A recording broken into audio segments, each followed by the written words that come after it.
12 Gushti shënon një datë vendimtare për kompanitë evropiane. Që nga ajo pikë tutje, rregulloria e re mbi paketimin dhe mbetjet e paketimit, për rregulloria 2025/40 shumë e diskutuar, bëhet plotësisht e zbatueshme. Kjo rregullore vendos kufizime jashtëzakonisht të rrepta mbi materialet në kontakt me ushqimin, duke synuar konkretisht PFAS, substanca per dhe polifluoroalkil. Qëllimi është të ndalohet ndotja kimike në burim duke detyruar deklaratat e konformitetit në të gjithë zinxhirin e furnizimit. E gjithë kjo ka për qëllim të parandalojë llojin e skandaleve të vërejtura në Shtetet e Bashkuara, konkretisht padit multimiliard dollarësh kundër gjigantëve kimik si DuPont që përfshin ndotjen e ujit dhe tokës nga PFAS dhe metalet e rënda.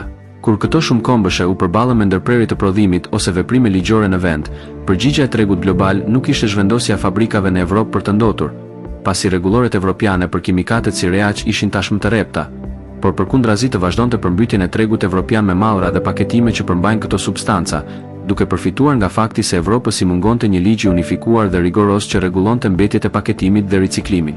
Bashkimi Evropian e kuptoi se thjesht ndalimi i prodhimit vendas të substancave të caktuara nuk mjaftonte. Ato duheshin bllokuar në kufi.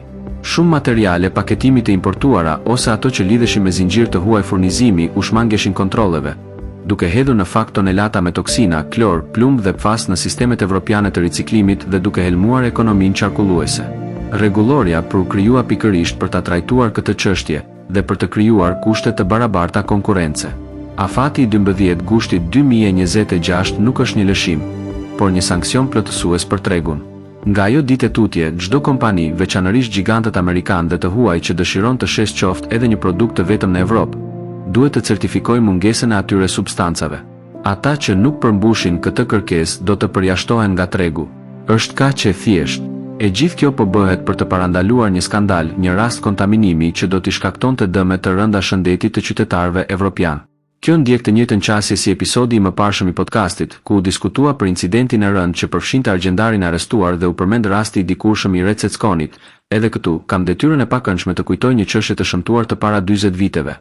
Skandalin e kontaminimit të qëllimshëm të verës me metanol. Mars, Milano, Mars 1986. Pra, po flasim për 40 vjet më parë. Apo jo, 40 vjet më parë. Lajmet e asaj kohe ende nuk flisnin për viktima të shumta, por repartet e urgjencës kishin filluar të mbusheshin me pacientë që shfaqnin simptoma të çuditshme dhe shkatëruese. Dhimbje të forta barku, të vjella dhe humbje pothuajse totale të shikimit.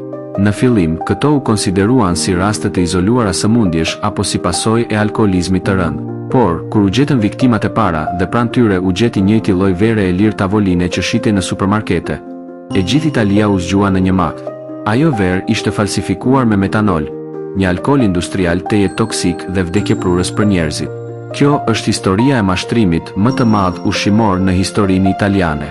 Kjo është historia e skandalit të verës me metanol. Më falni nëse emocionohem, është vërtet një histori e tmerrshme. Edhe pse nuk isha të afërm që le të themi vuajtë nga ky kontaminim, situata mbetet mjaft e po tronditse. Pse t'i shtohej alkool metilik verës? Përgjigjja është cinike. Për të rritur përqindjen e alkoolit dhe vëllimin e produktit me kosto minimale. Nuk po flasim thjesht për kantina të vogla e të izoluara, por për një sistem kriminal të organizuar. Prodhues dhe tregtar të paskrupullt, siç ishte kompania Crivena në Piemonte, përdornin tonelata metanoli për të forcuar verën e tavolinës. Ndryshe nga alkooli etilik, metanoli nuk i nënshtroi kontrolleve të rrepta apo taksave të akcizës. Ishte jashtëzakonisht i lirë. Si pasojë, vera falsifikohej dhe u shitej më tej kantinave të tjera, derisa përfundonte në raftet e supermarketeve me çmime teje të ulta. 1 litër nga ajo verë nuk ishte më një produkt ushqimor, ishte një helm vdekjeprurës. Historia është vërtet tronditse. Bilanci përfundimtar i asaj pranvere të vitit 1986 ishte në të vërtet shkatërues. Numri i konfirmuar i viktimave ishte 23. Megjithatë, shifrat nuk e pasqyrojnë dot për masën e plotë të tragjedisë. Mbi 150 persona pësuan helmim të rënd. Metanoli është një substancë neurotoksike që sulmon sistemin nervor, veçanërisht nervin optik. Shumë prej të mbijetuarve mbetën të verbër përgjithmonë ose u detyruan të jetonin me dëmtime të përhershme neurologjike. Viktimat nuk ishin thjesht konsumues të rregullt të alkoolit. Mes tyre kishte edhe kryefamiljare pensionistë të mitur të keq, të cilët e blinin verën e përditshme në supermarket për të kursyer para. A mund ta imagjinoni? Shpesh pyesim veten nëse kjo tragjedi ishte një çështje ekskluzivisht italiane. Përgjigjja është jo. Ndonë se epicendra e falsifikimit me metanol ishte në Itali, pasojat ishin globale. Eksportet e verës italiane pësuan një rënje të menjëhershme dhe katastrofike. Vende si Gjermania Lindore, Mbretëria e Bashkuar, Danimarka, Shtetet e Bashkuara dhe Zvicra bllokuan ose dekurajuan fuqimisht importin e verave italiane.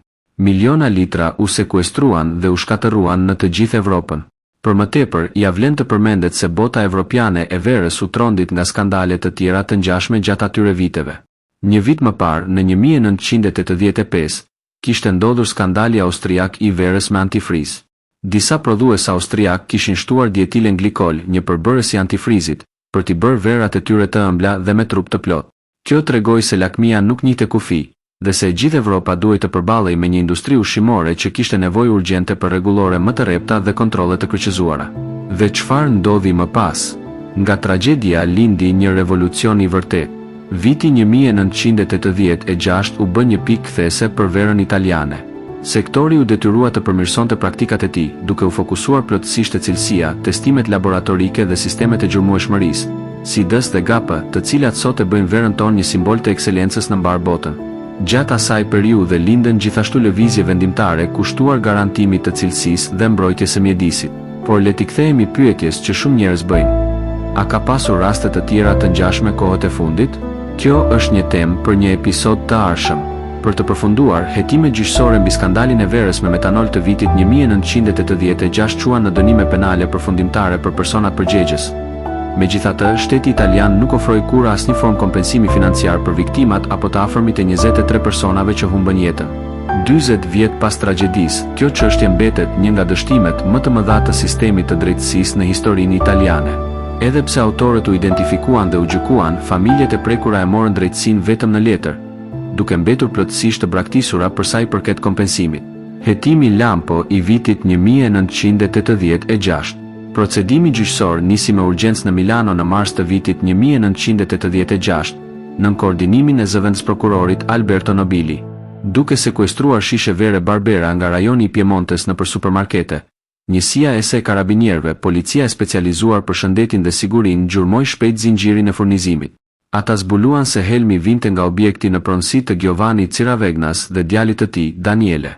Duke ushtruar aktivitetin në Arzole, Cuneo, familja Ciravegna blinte ligjërisht sasi alkooli metilik, duke përfituar nga lehtësira tatimore për produktet industriale jo ushqimore, dhe e përdorte atë për të rritur përmbajtjen e alkoolit në verë me kosto shumë të ulët, pa qenë në dieni ose duke nënvlerësuar toksicitetin e tij vdekjeprurës. Në depozitat e tyre, karabinierët gjetën një përqendrim metanoli prej 19 e, ndërsa kufiri ligjor ishte 0.3 g. Procesi gjyqësor dhe dënimet penale. Procedura gjyqësore përfundimisht vërtetuan përgjegjësinë përtej çdo dyshimi të arsyeshëm. Në gjyqin e parë të vitit 1992, gjykata e Asizës në Milano dënoi Giovanni Ciravegna me 16 vjet burg dhe djalin e tij, Daniele, me 13 vjet. Më vonë, dënimi u caktua përfundimisht në 14 vjet për Giovanni Ciravegna për bashkëpunim kriminal, akuza të shumta për vrasje me dashje, shkaktim të lëndimeve të rënda trupore dhe falsifikim të produkteve ushqimore, ndërsa djali i tij mori dënime më të lehta. Dhe ndërmjetës të tjerë në këtë mashtrim, Giovanni Ciravegna kreu rreth 10 vjet burg para se të lirohej dhe ndërroi jetë në vitin 2013, duke këmbëngulur gjithmonë në pafajësinë e tij të pjeshme. Më pas, është edhe ironia e hidhur lidhur me dëmshpërblimin. Viktimat nuk morën kur asnjë qindar. Gjykatat vendosën që të dënuarit duhej të paguanin shuma të përkohshme dhe dëmshpërblime që arrinin në total mbi 4 miliard lira për palët civile, shuma që varionin nga 20 milion deri në 300 milion lira për viktimë. Megjithatë, asnjë familje nuk mori qoftë edhe një qindark për shkak të një manovre specifike financiare. Është një histori e shëmtuar dhe ju falenderoj të gjithëve për vëmendjen. Faleminderit dhe përshëndetje të gjithë dëgjuesve tanë.